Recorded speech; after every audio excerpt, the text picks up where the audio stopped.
L'aube se lève péniblement sur Ouagadougou, capitale du Burkina Faso. Dans les rues encore endormies, seuls quelques marchands ambulants préparent leurs étals sous les premiers rayons du soleil. À 3h47 du matin, le téléphone sécurisé du président Ibrahim Traoré vibre violemment sur sa table de nuit. « Monsieur le Président, nous avons un problème urgent », déclare le colonel Sankara, chef des renseignements militaires, sa voix tendue traversant la ligne cryptée. Un train militaire non autorisé vient de quitter la zone minière de Houndé. Il se dirige vers l'est sans aucune autorisation officielle. Traoré se redresse instantanément dans son lit, ses yeux perçants scrutant l'obscurité de sa chambre.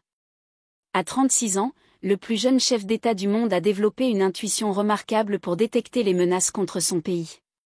Cette nuit ne fait pas exception. Combien de wagons ?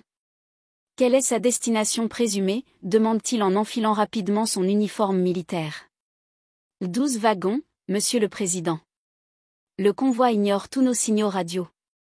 Il fonce vers Bobo-Dioulasso sans répondre au contrôle de sécurité ferroviaire. Dans les 15 minutes qui suivent, le palais de Kosiam se transforme en centre opérationnel d'urgence. Traoré convoque une réunion de crise avec ses principaux collaborateurs, le ministre de la Défense, le chef d'état-major et les responsables des services de renseignement. « Messieurs, nous faisons face à une situation exceptionnelle », annonce Traoré, debout devant une carte détaillée du réseau ferroviaire burkinabé. Un train fantôme transporte quelque chose de suffisamment important pour justifier un déplacement clandestin à 3h du matin. Je veux savoir quoi. À la demande de Traoré, le colonel Sankara active immédiatement le système de surveillance par drone. Les images, floues mais inquiétantes, arrivent en temps réel sur les écrans de la salle de crise, des caisses métalliques lourdes, des silhouettes de soldats en tenue non réglementaire, et des symboles étranges peints à la hâte sur les wagons. Ces hommes ne portent pas nos uniformes, observe le ministre de la Défense en plissant les yeux. Et regardez leur équipement, bien trop sophistiqué pour notre armée. Traoré frappe du poing sur la table, faisant sursauter l'assemblée. Ce train n'ira pas plus loin. Donnez l'ordre immédiat, arrêtez-le par tous les moyens nécessaires. À Bobo-Dioulasso, la deuxième ville du pays, les contrôleurs ferroviaires tentent désespérément d'établir le contact radio avec le train mystérieux. Le convoi passe les signaux rouges sans ralentir, ses phares perçant la nuit comme des yeux de prédateurs. Train non identifié, vous devez vous arrêter immédiatement, crie le chef de gare dans son micro. Vous êtes en violation des protocoles de sécurité nationale.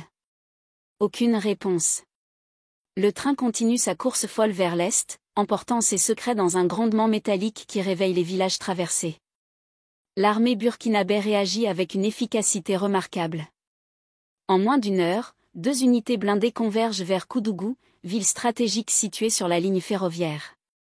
Le plan est simple, mais risqué, créer une barricade physique sur les rails pour forcer l'arrêt du train. Positionner les chars de chaque côté de la voie, ordonne le commandant Ouedraogo par radio. Si ce train veut passer, il devra nous passer sur le corps. Les habitants de Koudougou, réveillés par le bruit des blindés, sortent de chez eux pour observer cette opération militaire nocturne exceptionnelle. Jamais ils n'avaient vu autant d'activités militaires dans leur ville paisible. À 5h23, le train fantôme apparaît enfin à l'horizon, ses phares illuminant les rails brillants dans la lumière naissante. Le conducteur, apercevant la barricade, actionne les freins dans un crissement strident qui déchire l'air matinal. « Il s'arrête !» s'exclame un soldat dans son talkie-walkie. Mais soudain, le train accélère à nouveau, comme si le conducteur avait changé d'avis. Les soldats burkinabés se mettent en position de combat, leurs armes pointées vers le convoi qui fonce droit sur la barricade. C'est à ce moment crucial qu'Ibrahim Traoré arrive en hélicoptère. L'appareil se pose dans un nuage de poussière rouge à quelques mètres des rails. Le président sort, ses bottes militaires frappant fermement le sol, son regard déterminé fixé sur le train qui approche. « Soldats du Burkina Faso !» crie-t-il d'une voix qui porte malgré le vacarme du convoi. « Ce train ne passera pas. Nous défendons notre souveraineté. » Sa présence galvanise immédiatement les troupes. Inspirés par le courage de leur jeune président, les soldats resserrent leur formation défensive. Le train, face à l'impossibilité de forcer le passage, finit par s'immobiliser dans un dernier souffle de vapeur, à quelques mètres seulement des chars blindés. Un silence pesant s'installe, rompu seulement par le sifflement de la locomotive qui refroidit. Traoré s'avance vers le premier wagon, escorté par une dizaine de soldats d'élite. Les occupants du train, visiblement désorientés, commencent à sortir, les mains en l'air. Leur accent français révèle immédiatement qu'ils ne sont pas burkinabés. « Qui êtes-vous et que transportez-vous » demande Traoré en français, sa voix calme mais autoritaire. Un homme en treillis, apparemment le chef du groupe, bredouille une réponse incompréhensible. Plusieurs autres tentent de fuir vers la brousse environnante, mais ils sont rapidement rattrapés par les soldats, qui connaissent parfaitement le terrain. « Monsieur le Président », l'appelle le colonel Sankara. « Nous avons sécurisé tous les occupants. Voulez-vous que nous ouvrions les wagons ?» Traoré hoche la tête. Son instinct lui dit qu'ils sont sur le point de découvrir quelque chose de majeur. Les soldats font sauter les cadenas des premiers wagons avec leurs outils militaires. Quand les portes métalliques s'ouvrent dans un grincement rouillé, le spectacle qui s'offre à eux dépasse toutes leurs attentes. Des dizaines de caisses en acier inoxydable, parfaitement alignées, remplissent l'espace du wagon. Et quand la première caisse est ouverte, des liasses neuves apparaissent, dollars américains, euros, francs CFA. Tous soigneusement empaquetés et classés par dénomination. L'argent brille sous les premiers rayons du soleil, créant un spectacle à la fois fascinant et troublant.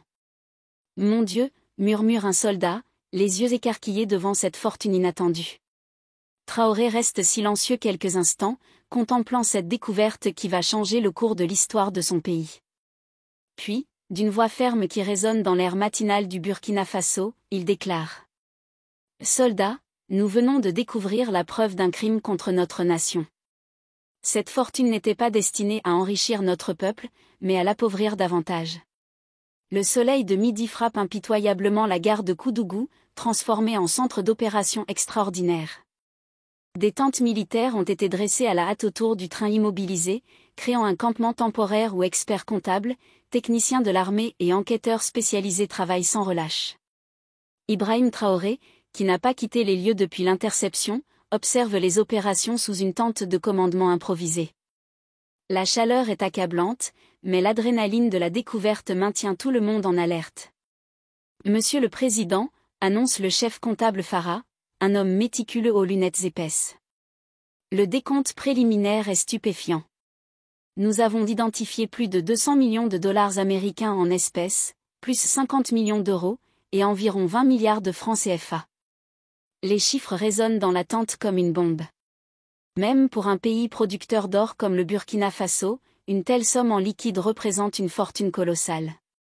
Et ce n'est que le premier tiers des wagons, ajoute Farah en s'épongeant le front avec un mouchoir. Si les autres contiennent des montants similaires, nous parlons peut-être d'un demi-milliard de dollars au total. Traoré se lève de sa chaise pliante, les mains jointes dans le dos, réfléchissant intensément. Autour de lui, les ventilateurs électriques ronronnent, brassant l'air chaud chargé de poussière rouge. Ce qui m'inquiète encore plus que la quantité, c'est la qualité, déclare alors l'expert en devises, le docteur Sawadogo, un homme âgé. Ces billets sont neufs, parfaitement séquentiels, comme s'ils sortaient directement des presses d'une banque centrale. Il montre à Traoré plusieurs liasses sous une loupe grossissante. Regardez ces numéros de série, Monsieur le Président. Ils suivent une progression mathématique parfaite. Cet argent n'a jamais circulé.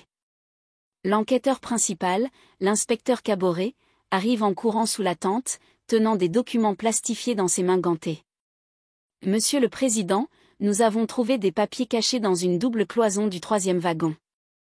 Les documents révèlent une réalité troublante. Certaines caisses portent les sceaux de banques internationales prestigieuses, Deutsche Bank de Francfort, BNP Paribas de Luxembourg, et même la Banque centrale des États de l'Afrique de l'Ouest à Dakar. Mais d'autres sceaux ont visiblement été effacés à l'acide, laissant des traces brûlées sur le métal. Ils ont essayé d'effacer leurs traces, observe Traoré en examinant une caisse particulièrement abîmée. Les habitants de Kudou, intrigués et inquiets, observent de loin les opérations militaires et les fouilles minutieuses. Les journalistes commencent à arriver, attirés par la nouvelle explosive, tandis que les réseaux sociaux s'enflamment avec des images et des vidéos du convoi arrêté. Ibrahim Traoré, toujours à la tête des opérations, sait que cette affaire dépasse désormais le simple cadre militaire, c'est une bataille politique et économique qui s'engage. Il convoque rapidement une conférence de presse dans la soirée, devant un parterre de médias nationaux et internationaux. Ce que nous avons intercepté aujourd'hui est un symbole de la lutte contre la corruption et le pillage de nos richesses naturelles, déclare-t-il avec gravité. Le Burkina Faso ne sera plus jamais un terrain de jeu pour ceux qui veulent déstabiliser notre souveraineté et voler notre avenir. En parallèle, l'enquête se poursuit avec acharnement. Les experts en cybercriminalité analysent les communications cryptées, tandis que les services financiers internationaux commencent à collaborer, malgré les tentatives de brouillage et de déni. Dans les coulisses du pouvoir, plusieurs intérêts se croisent, certains cherchent à minimiser l'affaire, d'autres à exploiter cette crise pour renforcer leur influence. Traoré, jeune mais déterminé, doit manœuvrer avec prudence pour protéger son pays, ses citoyens, et les ressources qui lui appartiennent de droit. Au cœur de cette tempête, le peuple burkinabé regarde vers son président avec espoir et fierté. Cette nuit, le combat pour la justice a pris un nouveau tournant et il est loin d'être terminé. Dans les jours qui suivent, les révélations se succèdent. Plusieurs hauts responsables, dont certains membres influents du gouvernement et des forces de sécurité, sont mis en cause dans ce vaste réseau de corruption. La pression internationale s'intensifie, et des organisations de défense des droits de l'homme demandent des enquêtes transparentes. Pendant ce temps, dans les quartiers populaires de Ouagadougou, la nouvelle galvanise la population. Des manifestations pacifiques émergent, réclamant la fin de l'impunité et un véritable changement dans la gestion des richesses du pays. Des jeunes, inspirés par l'action d'Ibrahim Traoré, prennent la parole, appelant à une participation citoyenne plus active. Mais l'ombre du sabotage plane toujours. Des tentatives d'intimidation et des menaces anonymes visent à faire taire ceux qui osent parler. Traoré reçoit des avertissements discrets, mais il reste inflexible, soutenu par une poignée de fidèles alliés déterminés à faire tomber les réseaux corrompus. Un matin, une nouvelle explosion secoue la capitale, le siège d'une grande entreprise minière est incendié, signe que les résistances sont encore puissantes et prêtes à tout pour conserver leurs privilèges. Face à cette escalade, Traoré comprend que la bataille ne sera pas seulement judiciaire, mais aussi sociale et symbolique. Il décide alors d'organiser une grande réunion publique, réunissant leaders communautaires, représentants civils, et forces de l'ordre, pour renforcer l'unité et la confiance autour d'un projet commun, un Burkina Faso libéré de la corruption et tourné vers son avenir. Cette journée marque un tournant. La lutte est ardue, semée d'embûches, mais pour la première fois depuis longtemps, l'espoir semble renaître. Une nouvelle génération se lève, prête à écrire une page différente de l'histoire du pays. Alors que la réunion publique bat son plein, un vent d'optimisme souffle sur la place centrale de Ouagadougou. Ibrahim Traoré prend la parole, sa voix ferme et déterminée résonnant sous le ciel lourd de la capitale. Ce combat n'est pas seulement le mien, ni celui de quelques-uns. Il est celui de chaque Burkinabé qui aspire à la justice, à la transparence et à la dignité. Ensemble, nous pouvons bâtir un avenir où nos richesses servent le peuple et non une minorité corrompue. Les applaudissements éclatent, mêlés à des chants traditionnels et des cris d'encouragement. Parmi la foule, on reconnaît des enseignants, des étudiants, des agriculteurs, des commerçants, tous unis par la même soif de changement. Mais dans l'ombre, les adversaires d'Ibrahim ne restent pas inactifs. Une coalition clandestine se forme, mêlant intérêts économiques et politiques, prête à tout pour faire échouer ce mouvement. Des médias complices diffusent des rumeurs et des calomnies, cherchant à semer la division. Ibrahim, conscient de ces manœuvres, décide alors d'intensifier sa stratégie. Il lance un appel à la diaspora burkinabé, sollicitant leur soutien moral et financier. En parallèle, il engage un jeune avocat, Aminata, brillante et intègre, pour renforcer l'équipe juridique chargée de dévoiler les magouilles. Le combat entre dans une nouvelle phase, plus structurée, où chaque victoire judiciaire s'accompagne d'une mobilisation populaire accrue. La transparence gagne du terrain, et peu à peu, certains fonctionnaires corrompus tombent sous le poids des preuves. Mais le prix à payer est élevé. Ibrahim doit faire face à des menaces directes contre sa famille, à des tentatives d'arrestation arbitraire, et à la trahison de certains anciens alliés qui craignent pour leur sécurité. Malgré tout, la lumière perce dans la nuit politique du Burkina Faso. Un mouvement citoyen, jamais vu auparavant, prend racine, avec l'espoir de reconstruire un pays fier, libre et juste. Peu après, lors d'une réunion stratégique dans un bureau discret, Ibrahim et Aminata passent en revue les documents récoltés. Aminata, en feuilletant des dossiers, lève les yeux vers Ibrahim. Ces preuves sont solides. Mais ils vont riposter. Nous devons préparer une défense solide, et surtout, protéger nos sources. Soudain, une coupure d'électricité plonge la pièce dans l'obscurité. Une tension glaciale envahit l'air. Quelqu'un nous observe, murmure Ibrahim. À peine quelques minutes plus tard, la police nationale fait irruption, armée de mandats douteux, sous prétexte d'une enquête pour trouble à l'ordre public. Aminata est arrêtée malgré les protestations d'Ibrahim, qui est laissé libre mais sous surveillance constante. La nouvelle de cette arrestation arbitraire se répand comme une traînée de poudre à Ouagadougou. Les citoyens, en colère, organisent spontanément des manifestations devant le commissariat, brandissant des pancartes « Justice pour Aminata, non à la corruption ». Malgré la répression, le mouvement gagne en ampleur, attirant l'attention de la communauté internationale. Ibrahim, plus que jamais déterminé, décide de révéler une dernière carte, un enregistrement compromettant montrant des échanges entre hauts responsables et des figures de la corruption. Cette révélation met le feu aux poudres et déclenche une onde de choc politique. Sous la pression populaire et internationale, plusieurs responsables corrompus sont suspendus, et Aminata est finalement libérée. Le combat est loin d'être terminé, mais une victoire significative a été remportée. Ibrahim sait que la route est encore longue, mais il est prêt à mener ce combat jusqu'au bout, avec le peuple à ses côtés. Alors qu'Aminata retrouve la liberté, son retour est accueilli comme un symbole d'espoir et de résilience. Dans les rues, les manifestants reprennent confiance, galvanisés par cette première victoire contre la corruption. Pourtant, Ibrahim sait que le pouvoir en place ne renoncera pas facilement. Derrière les scènes publiques, des alliances obscures se reforment, et de nouvelles menaces pèsent sur les militants. Un soir, alors qu'Ibrahim rentre chez lui, une silhouette encapuchonnée l'aborde dans une ruelle sombre. « Tu as été chanceux cette fois », murmure une voix grave. Mais le vrai combat commence maintenant. Ibrahim sent le poids du danger, mais aussi l'élan du devoir.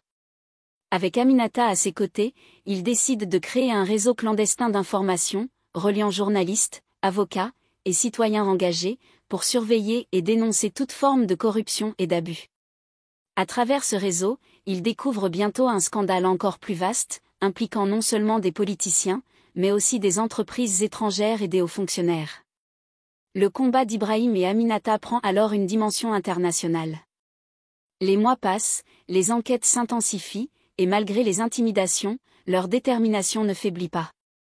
Mais la bataille pour la justice et la vérité les conduira-t-elle à une transformation réelle du système, ou à un sacrifice ultime ?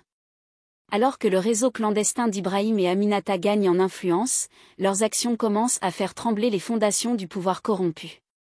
Des fuites d'informations révèlent des contrats frauduleux, des détournements de fonds, et des complicités entre hauts fonctionnaires et multinationales. Les médias indépendants, grâce aux documents transmis, lancent une campagne médiatique d'envergure qui embrase l'opinion publique. Des manifestations massives éclatent dans tout le pays, réclamant des réformes et la justice pour les victimes de corruption. Mais cette visibilité entraîne aussi une riposte violente. Un jour, le local où se réunissent Ibrahim et Aminata est pris d'assaut par des hommes armés, forçant la cellule à se disperser dans la clandestinité la plus totale. Ibrahim, blessé, doit fuir la capitale tandis qu'Aminata est arrêtée et placée en détention provisoire, accusée de trahison et de subversion. Dans l'ombre, le réseau continue néanmoins de fonctionner, porté par d'autres membres déterminés à poursuivre le combat. Le pays est à un tournant décisif, la population est plus mobilisée que jamais, mais la répression s'intensifie. Dans cette atmosphère de tension extrême, Ibrahim décide de retourner au front, prêt à tout risquer pour sauver Aminata et achever la lutte commencée. Tandis que les techniciens installent le matériel de transmission satellite, l'équipe d'enquête fait une découverte encore plus troublante dans le dernier wagon. Au fond d'une caisse particulièrement lourde, sous des liasses d'euros, ils trouvent des documents diplomatiques officiels portant le sceau de plusieurs ambassades européennes au Burkina Faso. « Monsieur le Président », appelle l'inspecteur, caboret d'une voix tremblante. « Je crois que vous devez voir ceci immédiatement. » Les documents révèlent des correspondances entre des diplomates étrangers et des responsables de compagnies minières évoquant des compensations exceptionnelles et des transferts de sécurité vers des comptes offshore. L'un, daté de la semaine précédente, mentionne explicitement que le transfert ES-7 étoile noire doit être effectué avant la fin du mois pour éviter les complications politiques locales. Traoré sent une rage froide monter en lui. Non seulement des étrangers pillent les ressources de son pays, mais ils le font avec la complicité de certains de ses propres citoyens, et peut-être même avec l'appui officieux d'un gouvernement étranger. Préparez immédiatement la télévision, ordonne-t-il. Le peuple burkinabé va apprendre la vérité sur ce qui se passe dans son sous-sol. Alors que le soleil commence à décliner sur la gare de Kudou, transformant le paysage en un tableau doré, Ibrahim Traoré se prépare à livrer le discours le plus important de sa jeune présidence. Un discours qui va ébranler non seulement le Burkina Faso, mais toute l'Afrique de l'Ouest. 18h30, heure locale. Dans tout le Burkina Faso, les familles se rassemblent devant leur poste de télévision. L'annonce d'une allocution présidentielle d'urgence a circulé toute la journée, alimentant toutes sortes de spéculations. À Ouagadougou, dans les quartiers populaires de Sissin et Tanga, les téléviseurs communautaires attirent des foules nombreuses. Ibrahim Traoré apparaît à l'écran, debout devant le train immobilisé, le soleil couchant créant un halo dramatique autour de sa silhouette. Il porte encore son uniforme militaire poussiéreux, témoignage de sa présence constante sur le terrain depuis l'aube. Derrière lui, on aperçoit les caisses d'argent alignées sous surveillance militaire. Mes chers compatriotes, commence-t-il d'une voix grave et posée, aujourd'hui, notre nation a vécu un événement historique. Non pas une victoire militaire ou une découverte minière, mais la révélation d'un crime organisé contre notre peuple. Il marque une pause, laissant ces mots résonner dans les foyers burkinabés. Dans les bars et les marchés, le silence se fait instantanément. Ce matin à 3h47, nos services de renseignement ont intercepté un train clandestin transportant plus de 500 millions de dollars en espèces.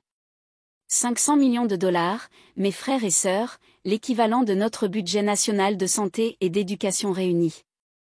Les premières exclamations de stupeur éclatent dans les foyers. Dans le quartier de Dapoya, une grand-mère lâche son bol, les yeux rivés sur l'écran. Traoré se tourne légèrement, montrant les caisses ouvertes derrière lui.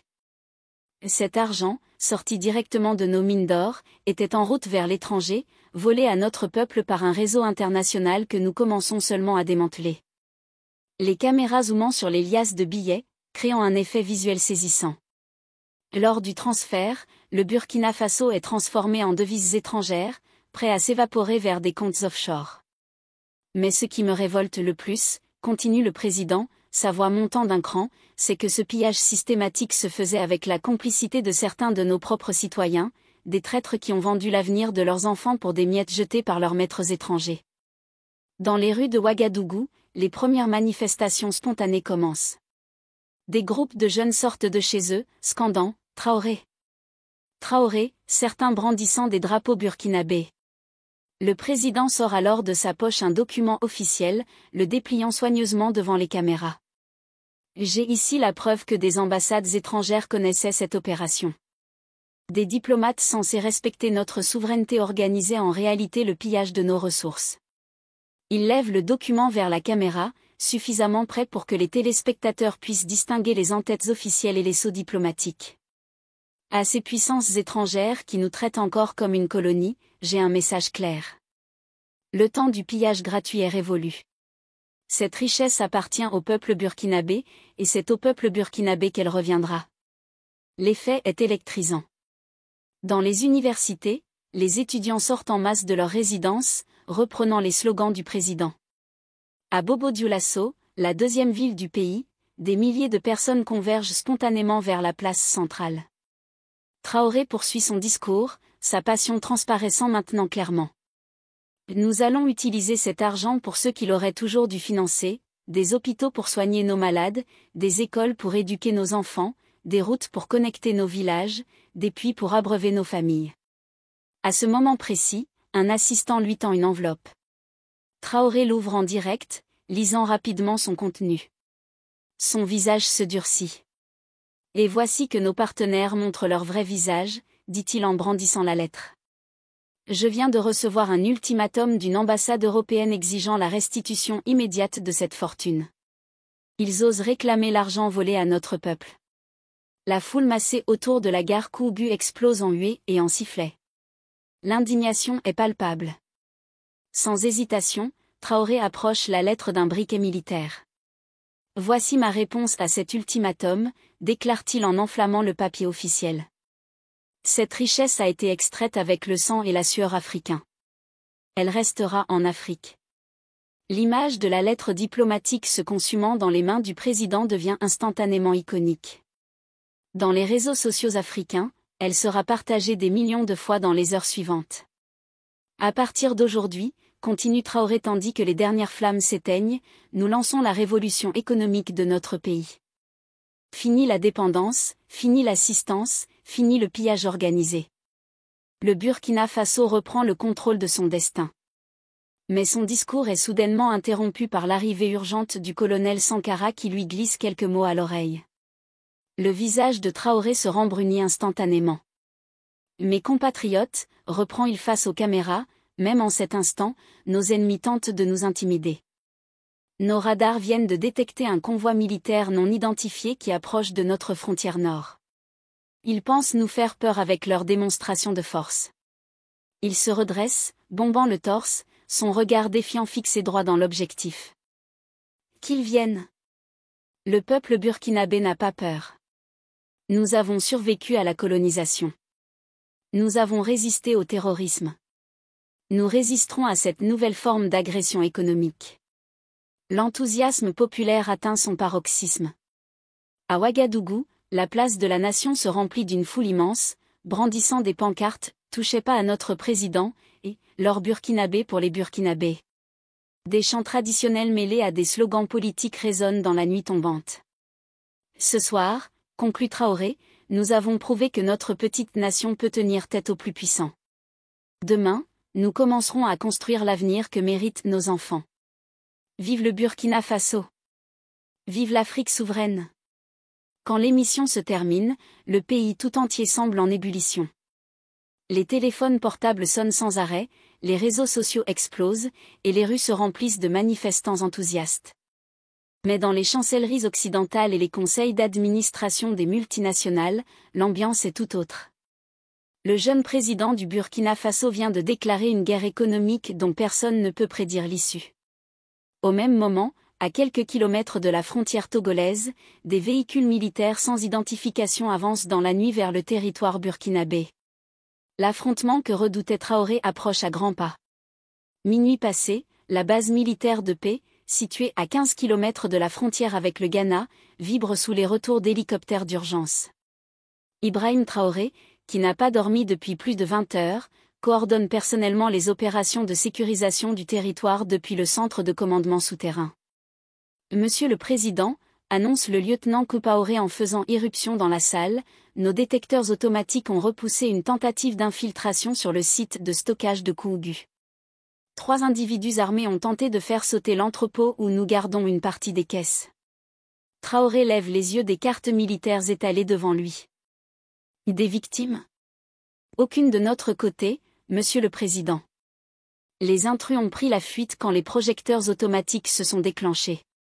Mais nous avons retrouvé leurs équipements, explosifs C4 de fabrication européenne, détonateurs à distance, et surtout. Le lieutenant pose sur la table une carte d'identité plastifiée.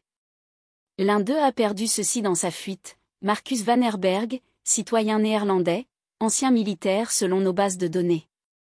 Traoré examine le document sous la lumière crue des néons militaires. Un mercenaire professionnel, il ne perd pas de temps. Le colonel Sankara, arrivé quelques minutes plus tôt, ajoute des informations inquiétantes. Nos services ont identifié Van Herberg comme employé de Titan Security, une société militaire privée basée à Amsterdam. Cette entreprise a des contrats avec plusieurs compagnies minières européennes opérant en Afrique de l'Ouest. Traoré serre les poings, la rage monte. Il ne recule devant rien. Ces valises sont destinées à financer une nouvelle vague de déstabilisation, par le biais d'achat de complices locaux et de financement de groupes armés dissidents. Le but est clair, faire échouer nos efforts pour reprendre le contrôle de nos ressources. Il se tourne vers ses officiers, le regard dur et déterminé. Préparez immédiatement une opération de terrain. Il faut remonter la chaîne de commandement de ces mercenaires et couper ses financements à la source. J'exige que chaque contact, chaque transfert, soit identifié. Cette fois, nous frappons fort. Un silence solennel règne quelques secondes, puis un officier plus jeune ajoute. Monsieur le Président, nos agents infiltrés rapportent que plusieurs hauts fonctionnaires burkinabés seraient impliqués dans ce réseau. La trahison est bien plus profonde que prévu. Traoré inspire profondément, le poids de la responsabilité sur ses épaules. La lutte ne sera pas seulement militaire, mais aussi politique et sociale. Il faut dévoiler ces traîtres au grand jour. Notre peuple doit savoir qui sont les ennemis de la nation, ceux qui préfèrent le profit personnel à l'avenir commun. Il se tourne vers les écrans où les images du terrain défilent, puis vers la carte du pays où des points rouges marquent les lieux sensibles. Cette nuit, le Burkina Faso entre dans une nouvelle ère. Une ère où la souveraineté ne sera plus négociable, où la justice triomphera. Alors que les premières lueurs de l'aube percent l'horizon, une nouvelle phase de la bataille pour l'indépendance économique du pays s'annonce, plus rude et incertaine que jamais. Mais Ibrahim Traoré sait une chose, le courage de son peuple est plus fort que tous les complots ourdis dans l'ombre. Le combat continue. Les jours suivants, la tension ne fait qu'augmenter. Partout dans le pays, les forces de sécurité sont sur le qui-vive. Des barrages routiers, des contrôles renforcés et des patrouilles militaires sont déployés dans les zones minières et aux points stratégiques. La population, elle, reste mobilisée, partagée entre fierté nationale et inquiétude face à l'escalade. Ibrahim Traoré multiplie les réunions avec ses ministres, ses généraux et ses alliés politiques. Il sait que la menace ne vient pas uniquement de l'extérieur, mais aussi de l'intérieur, là où certains collaborateurs cherchent à saboter ses efforts. Parmi eux, des proches du régime précédent, acquis aux intérêts étrangers, tentent d'user de leur influence pour ralentir la réforme. Un soir, dans le bureau présidentiel, Traoré reçoit un appel crypté. La voix au bout du fil est celle d'un informateur anonyme. Monsieur le Président, si vous voulez vraiment nettoyer le pays, commencez par regarder dans votre propre maison. Les corrompus sont nombreux, et ils ne reculeront devant rien pour vous faire tomber. Le message est clair et glaçant. Traoré sait que le combat sera long et dangereux. Pendant ce temps, dans la capitale, un mouvement populaire se forme autour de lui. Des jeunes, des femmes, des intellectuels, tous unis par une même volonté de changement. Le Front pour la souveraineté du Burkina organise des rassemblements, des campagnes de sensibilisation, et dénonce publiquement les réseaux de corruption. Mais cette ferveur patriotique inquiète aussi les puissances étrangères et leurs alliés locaux. Des tentatives d'intimidation, des menaces voilées, et des pressions diplomatiques s'intensifient. Des médias internationaux commencent à diffuser des reportages ambigus sur la stabilité du pays, cherchant à semer le doute dans l'opinion publique mondiale. Dans ce contexte, un événement vient bouleverser encore davantage la donne. Un groupe armé non identifié attaque une convoyeur de fonds sur la route menant à la mine d'or de Tambao. Le butin est colossal, et les premières analyses révèlent que les assaillants utilisent du matériel sophistiqué, bien au-delà des moyens habituels des bandes criminelles locales. Les services de renseignement burkinabés suspectent une implication directe des mercenaires étrangers liés à Titan Security. Le conflit entre l'État et ses groupes devient donc aussi une guerre de territoire et de contrôle économique. Ibrahim Traoré, résolu, convoque alors une réunion d'urgence avec les chefs d'État voisins.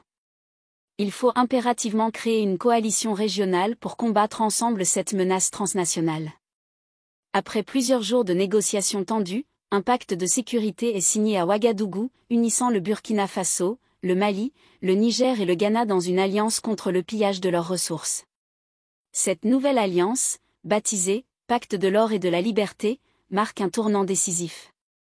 Dans les jours qui suivent, les opérations militaires conjointes se multiplient, visant à débusquer les réseaux clandestins et à sécuriser les routes commerciales. Les premières victoires sont célébrées comme des triomphes de la souveraineté africaine. Mais la guerre économique et politique est loin d'être terminée. Derrière chaque succès, de nouvelles menaces surgissent, plus sournoises, plus dangereuses. Un soir, dans un bureau feutré d'une ambassade européenne à Bruxelles, un diplomate observe les images des manifestations sur son écran. Un sourire froid se dessine sur ses lèvres. Il croit pouvoir nous tenir tête, murmure-t-il à son adjoint. Il est temps de passer à la vitesse supérieure. À l'autre bout du continent, dans un immeuble anonyme, des hommes en costume noir s'activent, préparant une nouvelle stratégie pour contrer le mouvement de Traoré. La bataille pour l'avenir du Burkina Faso est devenue une lutte pour le contrôle du continent tout entier. Et dans cette lutte, chaque décision, chaque action peut faire basculer le destin d'une nation. Dans les semaines qui suivent, la pression monte des deux côtés.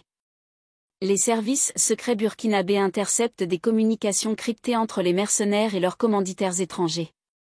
Ces échanges révèlent un plan visant à déstabiliser le gouvernement Traoré en orchestrant des attentats spectaculaires dans les grandes villes. Ibrahim Traoré, conscient de l'urgence, renforce la sécurité dans les zones urbaines tout en lançant une vaste campagne de sensibilisation pour maintenir la population vigilante mais calme. Les leaders communautaires sont mobilisés pour désamorcer les tensions et encourager l'unité nationale. Parallèlement, une journaliste d'investigation, Aïcha Kaboré, proche du pouvoir mais indépendante, commence à creuser les ramifications obscures de ce conflit. Elle découvre que certains membres influents de l'élite burkinabé, y compris des politiciens et des hommes d'affaires, sont impliqués dans des réseaux occultes finançant les mercenaires. Ces articles, publiés dans la presse locale puis relayés par les médias internationaux, font grand bruit. La population, déjà en ébullition, réclame des comptes et une justice implacable. Mais Aïcha reçoit bientôt des menaces anonymes, et sa vie est mise en danger. Refusant de céder à l'intimidation, elle trouve refuge auprès d'un groupe de militants pro-démocratie, qui l'aide à sécuriser ses enquêtes et à diffuser ses révélations. De son côté, Ibrahim Traoré doit naviguer entre son rôle de chef d'État et celui de leader d'une révolution silencieuse. Il comprend que pour vaincre la corruption et les influences étrangères, il lui faut non seulement combattre sur le terrain militaire, mais aussi réformer en profondeur les institutions. Lors d'un discours historique à la nation, retransmis dans tout le pays, il annonce la création d'une commission indépendante chargée d'enquêter sur les réseaux de corruption et de mettre en place des réformes judiciaires ambitieuses. Ce discours galvanise le pays, mais provoque aussi la colère des intérêts puissants qui voient leurs privilèges menacés.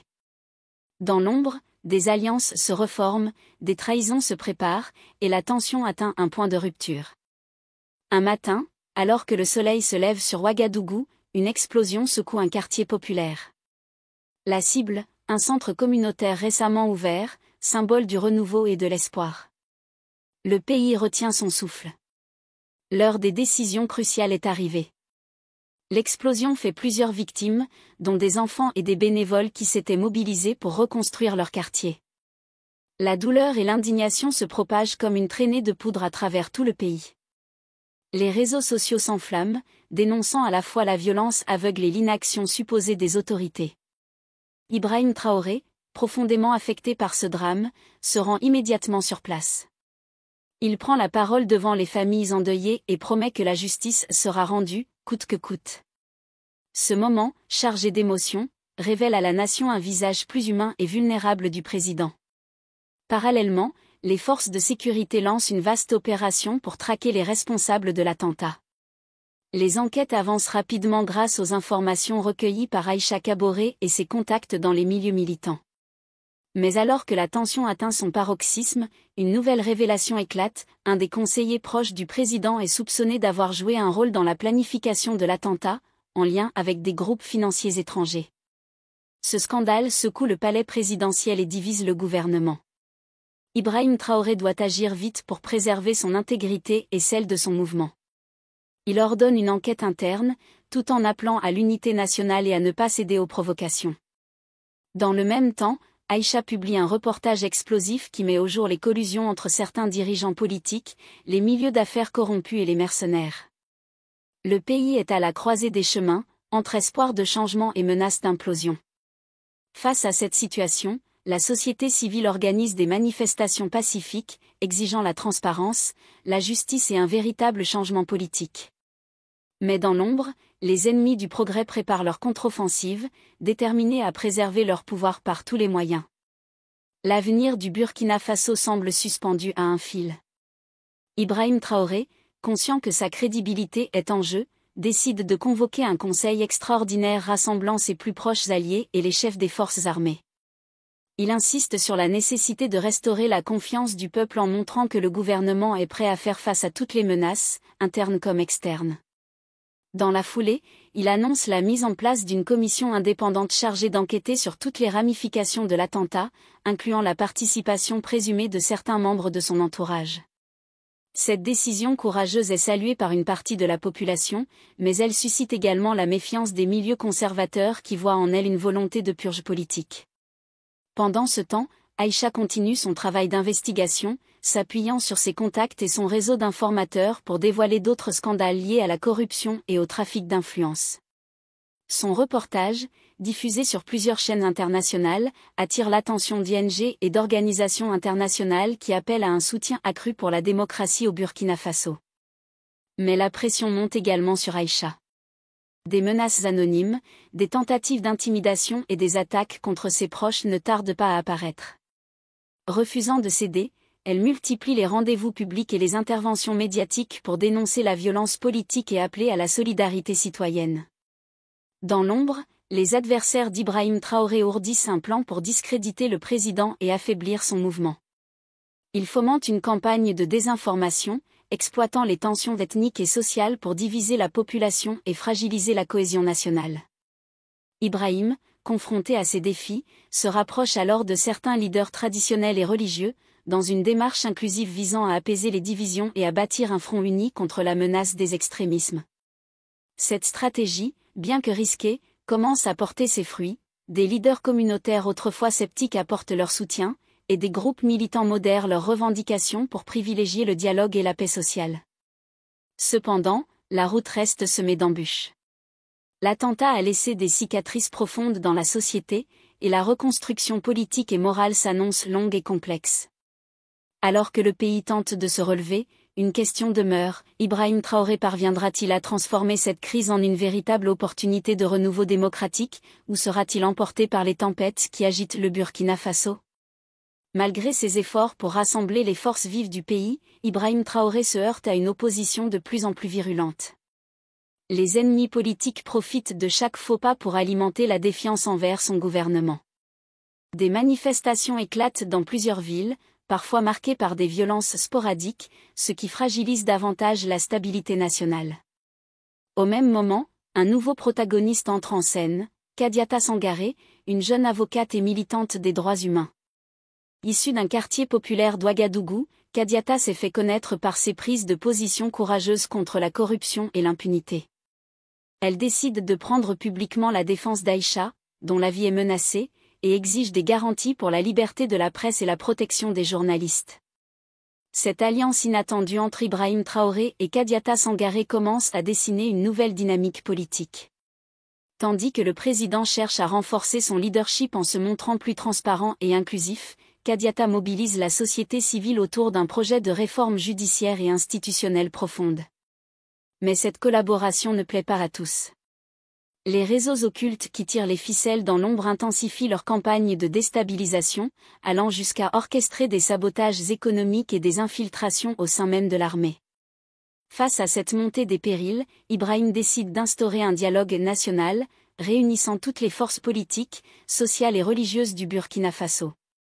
Il souhaite ainsi ouvrir une nouvelle page, marquée par la réconciliation et la construction collective d'un avenir pacifique. Kadiata, de son côté, insiste pour que ce dialogue soit assorti de mesures concrètes pour lutter contre les inégalités et garantir l'accès équitable à la justice. Son discours, vibrant et déterminé, inspire une partie de la jeunesse, lassée des conflits et désireuse de changements réels. Pourtant, dans les coulisses, les tensions restent vives. Certains militaires et politiciens influents manœuvrent pour faire échouer ce processus, redoutant de perdre leurs privilèges. La suite s'annonce cruciale pour le Burkina Faso. Entre espoir de renouveau et menace d'implosion, le pays est à un tournant décisif. Le président se lève brusquement de sa chaise, faisant grincer le métal sur le sol de béton. Des valises diplomatiques. Vous êtes en train de me dire que des diplomates financent activement des opérations clandestines sur notre territoire ? C'est exactement ce que je dis, Monsieur le Président, et nous avons identifié l'expéditeur, ministre Kablan Doucouré, ancien ministre burkinabé du Commerce, exilé en Côte d'Ivoire depuis votre arrivée au pouvoir. Le nom de Doucouré fait l'effet d'une gifle. Cet homme, qui avait servi sous l'Ancien Régime, était soupçonné d'avoir détourné des millions d'euros de fonds publics avant de fuir le pays. Le voir maintenant financer des opérations de déstabilisation confirme les pires soupçons de Traoré. Où est-il actuellement? D'après nos sources, il vit confortablement à Abidjan, officiellement comme consultant international. Mais nos informateurs indiquent qu'il coordonne un réseau d'anciens responsables corrompus pour saboter votre gouvernement. Traoré ordonne immédiatement le gel de tous les comptes bancaires suspects identifiés sur le territoire national. En quelques heures, plus de 50 comptes sont bloqués, révélant des mouvements financiers de plusieurs centaines de millions de francs CFA. Pendant ce temps, dans les rues du pays, l'euphorie populaire ne retombe pas. Les réseaux sociaux burkinabés explosent de messages de soutien au président. Le hashtag #ICHI Traoré seins nus devient viral, non seulement au Burkina Faso, mais dans toute l'Afrique francophone. À Bamako, au Mali, des milliers d'étudiants organisent une marche de solidarité avec leurs voisins burkinabés. À Niamey, au Niger, des manifestants brandissent des portraits de Traoré en scandant « L'Afrique aux Africains ».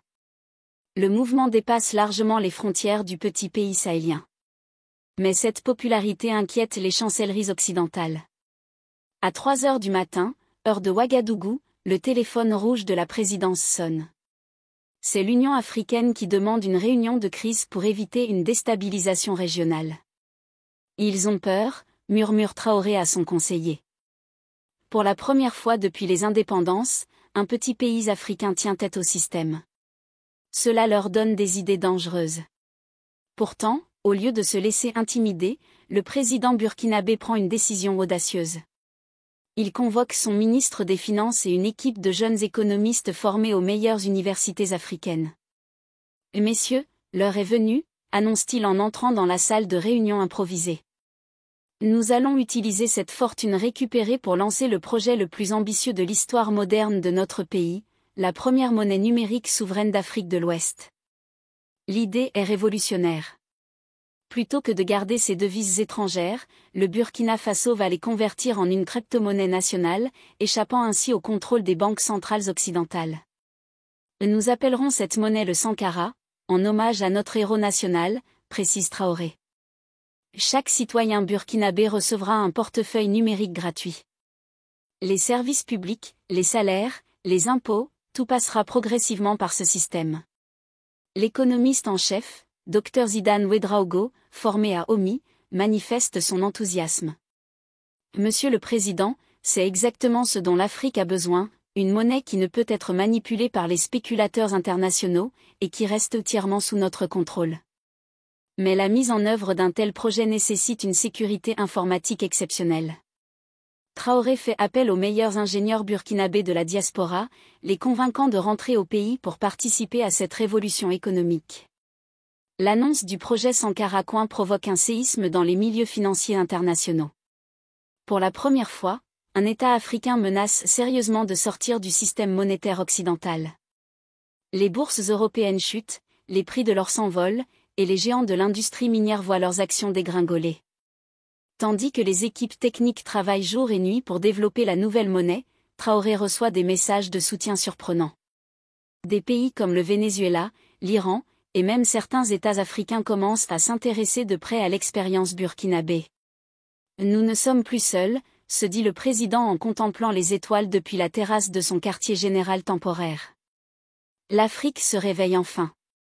Mais au même moment, dans les couloirs feutrés des ministères européens et dans les salles de conseil d'administration des multinationales, d'autres plans se mettent en place. Le problème Traoré doit être résolu avant qu'il ne devienne contagieux. 6 mois après l'interception du train mystérieux, le Burkina Faso a changé de visage. Dans le dispensaire flambant neuf de Gourcy, village rural qui n'avait jamais eu d'infrastructure médicale, Dr Fatou Sawadogo examine sa 50e patiente de la journée. L'argent récupéré du train a financé la construction de 200 centres de santé similaires à travers le pays. Avant, nous devions parcourir 80 km pour voir un médecin, raconte Aminata Boré, une mère de famille venue faire vacciner son bébé. Maintenant, nos enfants peuvent être soignés ici même, dans notre village. Le président Traoré a tenu sa promesse. À Ouagadougou, dans les bureaux ultramodernes de la Banque centrale du Sankara, des écrans géants affichent en temps réel les transactions de la nouvelle monnaie numérique. En 6 mois, plus de 12 millions de Burkinabés ont adopté le portefeuille électronique national, faisant du petit pays sahélien un laboratoire mondial de l'innovation monétaire. Les résultats dépassent toutes nos espérances, explique Dr Zidane Ouedraogo, devenu gouverneur de la nouvelle banque centrale. L'inflation est maîtrisée, les transferts d'argent vers l'étranger ont chuté de 70%, et surtout, chaque transaction génère une microtaxe qui finance directement les services publics. Le système fonctionne avec une simplicité révolutionnaire. Un agriculteur de Casse peut vendre ses légumes au marché de Bobo Dioulasso et recevoir instantanément le paiement sur son téléphone portable. Plus besoin d'intermédiaires bancaires coûteux ni de commissions prohibitives sur les virements. Mais la vraie révolution se déroule dans les écoles. Dans la nouvelle université technologique de Fadan-Angurma, construite grâce aux fonds récupérés, 5000 étudiants apprennent l'informatique, l'ingénierie minière et les énergies renouvelables. Les cours se déroulent en français, en samouré et en anglais, préparant une génération d'Africains maîtrisant les technologies d'avenir. Nous ne voulons plus exporter notre or brut pour le voir transformé ailleurs, explique le recteur Pierre Barry Ouedraogo. Nos étudiants apprennent à extraire, raffiner et transformer nos ressources ici même. L'époque de l'Afrique réservoir de matières premières est révolue. Cette transformation n'est pas passée inaperçue. Dans les capitales africaines, d'autres dirigeants observent attentivement l'expérience burkinabé. Au Mali, le président Assimi Goïta a officiellement demandé l'assistance technique du Burkina Faso pour développer sa propre monnaie numérique. Au Niger, des délégations d'experts étudient le modèle économique du Sankara coin. Cependant, cette réussite a un prix. Dans les couloirs d'Interpol à Lyon, une enquête majeure se déroule discrètement. Les documents trouvés dans le train intercepté ont permis de démanteler un réseau international de blanchiment d'argent impliquant des banques suisses, des sociétés offshore et d'anciens responsables politiques africains. L'opération Étoile Noire était plus vaste que nous l'imaginions, révèle le commissaire Pierre Dubois lors d'une conférence de presse confidentielle. Nous avons identifié des transferts illégaux pour plus de plusieurs milliards d'euros sur 5 ans, provenant de 8 pays africains différents. Les arrestations se succèdent. À Genève, 2 banquiers suisses sont placés en garde à vue. À Londres, les autorités saisissent les comptes d'une société écran liée au réseau de Kablandu Doucouré. À Dubaï, un financier ivoirien proche de l'ancien régime burkinabé est extradé vers la France. Mais la victoire la plus symbolique se déroule devant l'Assemblée générale des Nations unies. Ibrahim Traoré, invité pour un discours exceptionnel, se présente à la tribune avec un petit boîtier électronique à la main. D'Excellence, Mesdames et Messieurs les délégués, commence-t-il face aux 193 drapeaux nationaux, il y a un an, l'Afrique était présentée comme le continent des problèmes. Aujourd'hui, je viens vous montrer que l'Afrique est le continent des solutions. Il lève le boîtier vers l'Assemblée. Ceci est un portefeuille numérique Sankara. Avec cet appareil, qui coûte moins de $10 à produire, n'importe quel paysan africain peut participer à l'économie mondiale sans intermédiaire, sans commission, sans dépendance à des systèmes financiers qui l'ont appauvri depuis des siècles. L'assistance applaudit poliment, mais Traoré n'a pas terminé. Mais surtout, poursuit-il d'une voix qui porte dans toute l'Assemblée, ce petit appareil prouve qu'avec de la volonté politique, l'Afrique peut créer ses propres outils de développement. Nous ne sommes pas condamnés à l'éternel assistanat. Nous pouvons inventer notre propre modèle économique. Il marque une pause, son regard balayant les délégations européennes, visiblement mal à l'aise. L'Afrique n'est pas pauvre. L'Afrique a été appauvrie. La différence est fondamentale, car ce qui a été fait peut être défait. Ce qui a été volé peut être récupéré. Ce qui a été détruit peut être reconstruit. L'ovation qui suit est la plus longue de l'histoire récente de l'ONU. Debout, les délégations africaines applaudissent frénétiquement. Plusieurs représentants d'Amérique latine et d'Asie se joignent à eux. Même certains diplomates européens, gênés mais impressionnés, applaudissent timidement.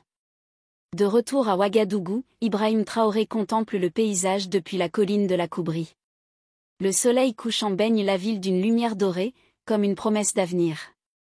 Il sait que le combat est loin d'être terminé, que les menaces extérieures et les résistances internes restent fortes. Mais il est confiant. Car cette fois, l'Afrique a retrouvé une arme secrète, la confiance en elle-même. Quelques jours après le discours retentissant aux Nations Unies, les médias du monde entier s'emballent. Des journaux jusque-là peu sensibles aux questions africaines titrent « Le Burkina Faso défie l'ordre mondial, l'Afrique invente l'économie post-coloniale » ou encore « La révolution Sankara est en marche ». À Paris, dans les couloirs feutrés du ministère de l'économie, un conseiller glisse à voix basse. Si d'autres pays suivent, c'est la fin de notre influence monétaire sur l'Afrique de l'Ouest. À Washington, un rapport confidentiel du département d'État met en garde. La prolifération de modèles économiques souverains basés sur des crypto-monnaies pourrait menacer l'équilibre de nos intérêts stratégiques en Afrique. Pendant ce temps, à Ouagadougou, le président Traoré réunit un cercle restreint de ses plus proches collaborateurs dans une salle sobre, au sous-sol sécurisé du nouveau palais de la Renaissance. Autour de la table, le docteur Zidane Ouedraogo, la ministre de l'Énergie, Awa Tapsoba, l'ingénieur crypto Cissé Diallo, et l'ancien colonel devenu chef de la sécurité intérieure, Mamadou Coulibaly. L'étape suivante, dit Traoré en les regardant un à un, ce n'est pas seulement de contrôler notre monnaie. C'est de produire et transformer ici toutes les ressources qui nous appartiennent. L'or, le lithium, le coton, le soleil. Nous allons devenir producteurs de valeur, pas simples fournisseurs de matières premières. Awa Tapsoba acquiesce. Nos ingénieurs ont mis au point un modèle de centrale solaire modulaire. Si on en construit 200 dans le Sahel, on électrifie l'ensemble du pays. Plus de délestage, plus de dépendance au fioul importé. Cissé Diallo ajoute. Avec l'IA embarquée dans le Sankara Coin, on peut cartographier en temps réel les besoins des populations, eau, soins, éducation. C'est une démocratie algorithmique. On répond aux besoins réels, pas aux intérêts des lobbies. Mais Coulibaly intervient d'un ton plus grave. Monsieur le Président, cette transformation attire des ennemis. Nos services ont intercepté plusieurs communications inquiétantes. Des mercenaires sont en route vers nos frontières. Certains parlent même d'un sabotage planifié des centrales solaires et du réseau numérique. Traoré hoche la tête. Ils s'y attendaient. Alors on va leur montrer qu'on ne dirige plus un pays colonisé, mais une nation souveraine. Si quelqu'un pense pouvoir renverser cette révolution par la force, il devra d'abord affronter un peuple debout. Et ce peuple commence justement à se lever. Dans les villages, les jeunes montent des brigades citoyennes pour surveiller les installations publiques. À Bobo-Dioulasso, des femmes lancent un mouvement d'éducation populaire pour enseigner la monnaie numérique aux plus âgés. À Kaya, des soldats vétérans forment des volontaires à la défense territoriale. Et puis il y a les artistes. Le rappeur Kadjé, originaire de Banfora, sort un clip intitulé « Sankara 2.0 ». La chanson devient virale en 24 heures. On l'entend dans les taxis, dans les marchés, dans les écoles. Les paroles résonnent comme un manifeste. On n'a pas besoin de visa pour rêver grand. On imprime nos avenirs sur des écrans brillants. Ils voulaient nos mines, on leur a donné des idées. Le futur, c'est chez nous qu'il vient s'installer. À Paris, Londres, Washington, la nervosité monte. Certains évoquent des sanctions. D'autres parlent de faire pression sur les voisins du Burkina Faso pour l'isoler. Mais à Addis Abeba, au siège de l'Union africaine, un vent nouveau souffle. Plusieurs États, jusque-là hésitants, expriment leur intérêt pour le Sankara Coin. À la surprise générale, même le Nigeria demande une réunion bilatérale urgente avec Traoré. Ce dernier, calmement, prépare sa réponse. Il sait que les mois à venir seront cruciaux. Mais pour la première fois, il sent que l'histoire est de son côté. 3 semaines plus tard, un événement inattendu secoue la scène internationale. Un drone non identifié est abattu à la frontière entre le Burkina Faso et le Mali. L'analyse des débris, menée par des experts russes dépêchés en urgence, révèle une technologie de pointe utilisée par les forces spéciales occidentales.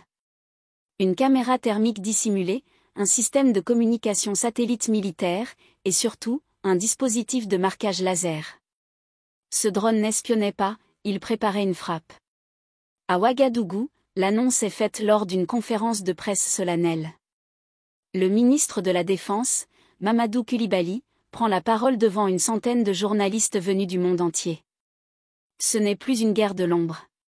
C'est une tentative manifeste de neutraliser notre souveraineté. Nous avons des preuves. Nous allons les présenter devant une commission internationale. Le monde doit savoir que notre révolution dérange non pas à cause de ses échecs, mais à cause de son succès. L'effet est immédiat. Des manifestations éclatent à Dakar, Abidjan, Bamako, Nairobi.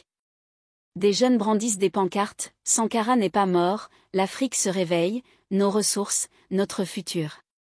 Des figures panafricaines appellent à une mobilisation massive pour défendre le Burkina Faso. Mais à Ouagadougou, dans les coulisses du pouvoir, la tension est à son comble. Une réunion d'urgence est convoquée. Le président Traoré, l'air grave, entre dans la salle de crise où l'attendent ses plus proches conseillers. Nos renseignements confirment qu'un commando paramilitaire s'est infiltré à travers le nord du Ghana. Leur objectif, frapper le cœur du Sankara-Coin, détruire les serveurs de Zignaré et provoquer un effondrement numérique. Le silence s'abat. Puis Awa Tapsoba se lève. Ils ne réussiront pas. Nous avons déjà prévu une redondance. Nos serveurs sont désormais décentralisés, répartis dans 12 pays africains. Et certains sont même hébergés dans des bases souterraines de l'armée. Ils peuvent couper une tête, 10 repousseront. Mais Coulibaly secoue la tête. Ce n'est pas le système qu'il vise. C'est vous, Monsieur le Président. Traoré ne bronche pas. Il regarde autour de lui, lentement, puis déclare. Alors il est temps de montrer que ce projet ne repose pas sur un seul homme, mais sur une idée. Une idée assez puissante pour survivre à toutes les attaques.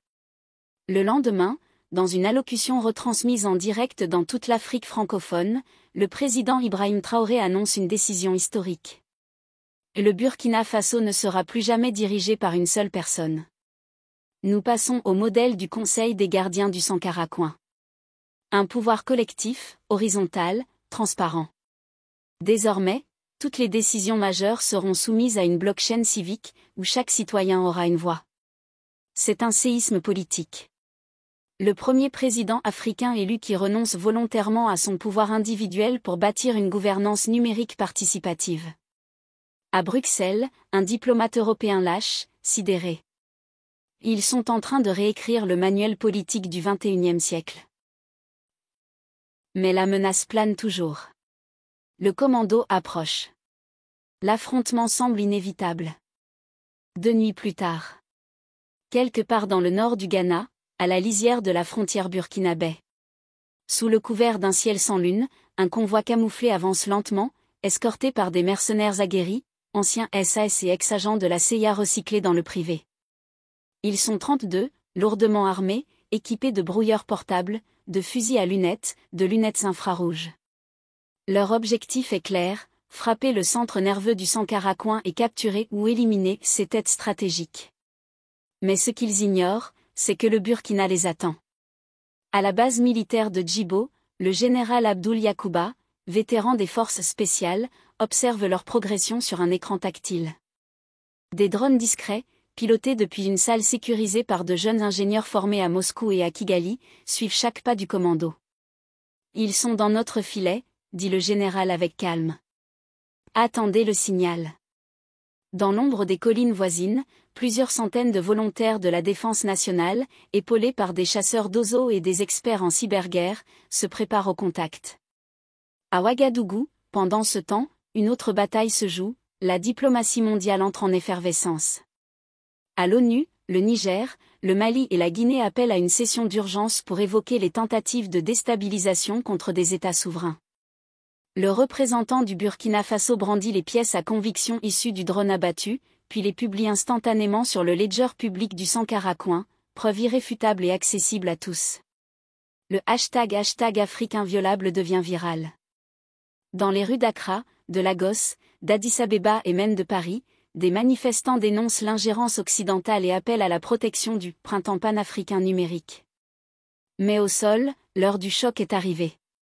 Le commando franchit la rivière rouge de Compiègne-Biga à 3h12. À 3h16, les premières mines EMP, conçues pour désactiver l'électronique sans tuer, se déclenchent. À 3h18, les communications ennemies sont coupées. À 3h21, des dizaines de jeunes burkinabés encerclent le convoi. Pas une balle ne part. À la place, un message est diffusé sur des haut-parleurs portables, en anglais, français et mooré. Vous êtes encerclés. Vous n'êtes pas nos ennemis. Vos chefs vous ont envoyés pour protéger un monde en train de mourir. Le nôtre est en train de naître. Déposez vos armes. Choisissez votre camp. Silence. Puis l'impensable. Le chef du commando lève les bras. We done. You won. À Ouagadougou, à 4h, l'annonce tombe, tentative de déstabilisation déjouée, sans effusion de sang. Le monde retient son souffle. Le Burkina Faso entre dans l'histoire. Le président Traoré, désormais simple coordinateur du Conseil des gardiens, tweetait une seule phrase. La révolution ne tue pas. Elle transforme. Et au loin, dans un café de Kigali, un homme sourit en lisant la nouvelle. Il envoie un simple message crypté à un contact basé à Jakarta. Phase 2 validée. L'Afrique n'est plus une victime. Elle est devenue une variable stratégique. 2 semaines plus tard à Addis Abeba, siège de l'Union africaine. L'atmosphère est électrique. Pour la première fois depuis sa création, le Conseil exécutif de l'Union africaine siège à huis clos pour étudier une motion historique, la création d'une alliance monétaire et technologique souveraine, nom de code, AMA2, Alliance monétaire africaine pour le déploiement éthique et universel des systèmes numériques. Présentée conjointement par le Burkina Faso, le Mali, la Guinée et le Tchad, soutenue officieusement par l'Éthiopie, l'Ouganda et le Zimbabwe, la motion propose l'adoption du Sankara Coin comme monnaie de règlement interétatique. Le déploiement d'une infrastructure satellitaire panafricaine indépendante des systèmes GPS américains et chinois. La mise en place d'un cloud souverain africain, stocké à Kigali, Ouagadougou et Dodoma. La création d'un tribunal numérique africain, chargé de juger les cybercrimes et tentatives de sabotage technologique. Les chancelleries occidentales s'affolent. À Washington, un conseiller du département d'État murmure. On n'a pas vu ça venir. L'Afrique est en train de se dissocier du dollar et du cloud US. À Bruxelles, la Commission européenne convoque une réunion d'urgence. À Paris, l'Élysée tente une manœuvre de dernière chance, inviter officiellement Ibrahim Traoré à une table de dialogue sur l'avenir numérique de l'Afrique. La réponse fuse, en direct sur Sankara TV. Ce que vous appelez avenir, nous l'appelons déjà présent. Merci, mais non merci. Sur le terrain, les résultats sont spectaculaires. Dans les campagnes du Bénin, des coopératives agricoles reçoivent des microfinancements en Sankara Coin, sans passer par les banques. À Dakar, des étudiants créent un réseau social décentralisé, hébergé dans la blockchain du Sankara Coin, baptisé Ngor, Dignité, en Wolof. À Harare, un collectif d'ingénieurs met au point une version open source des smartphones, 100% africains, protégés contre l'espionnage étranger. Mais tout le monde n'applaudit pas. À Accra, le président K. Mensa, fervent défenseur du libre-échange et allié traditionnel de l'Occident, déclare: l'Afrique doit être libre, oui. Mais pas prisonnière d'un nouveau totalitarisme numérique. Ces propos provoquent un débat intense sur le continent. Le Sankara Coin est-il un outil de libération ou le début d'une gouvernance algorithmique opaque? À Ouagadougou, le Conseil des gardiens anticipe cette critique. Il ouvre les serveurs du Sankara Coin au public et publie chaque ligne de code sur un GitHub africain, libre d'accès. Transparence totale. Audit permanent. Et pendant ce temps, dans une base militaire de Ramstein, en Allemagne, un rapport confidentiel circule. Le projet Sankara n'est plus une utopie. C'est une tectonique. Si rien n'est fait, le modèle va essaimer. Et nous perdrons le contrôle narratif sur un continent de 1,4 milliard d'âmes. La conclusion du document est brutale. Le 21e siècle se jouera à Ouagadougou. Pas à Davos. Avant, nos maîtres nous disaient que nous étions condamnés à la pauvreté, confie Rasmané, 12 ans, fils d'agriculteur.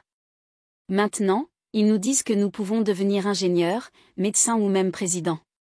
Tout est possible quand on reprend le contrôle de son destin. Le soir du premier anniversaire de l'interception du train, Ibrahim Traoré se rend seul sur les lieux de cette découverte historique. Il marche lentement le long des rails, accompagné seulement par le chant des grillons et la brise tiède du Sahel. À ses pieds, une plaque dorée marque l'endroit exact où le train s'est arrêté. Elle porte une inscription simple. Ici s'est arrêtée la fuite de notre richesse. Ici a commencé notre renaissance. Traoré sourit en pensant aux défis qui l'attendent encore.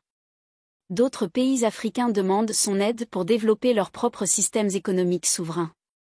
Une conférence panafricaine sur la monnaie numérique se prépare à Ouagadougou. Le petit Burkina Faso est devenu, malgré lui, le laboratoire de l'Afrique de demain. Thomas Sankara serait fier, murmure-t-il en regardant les étoiles qui brillent au-dessus de sa terre natale. L'Afrique retrouve enfin sa dignité. Et dans ce silence paisible de la savane burkinabé résonne l'écho d'une révolution qui a commencé par l'arrêt d'un simple train, mais qui pourrait bien transformer tout un continent.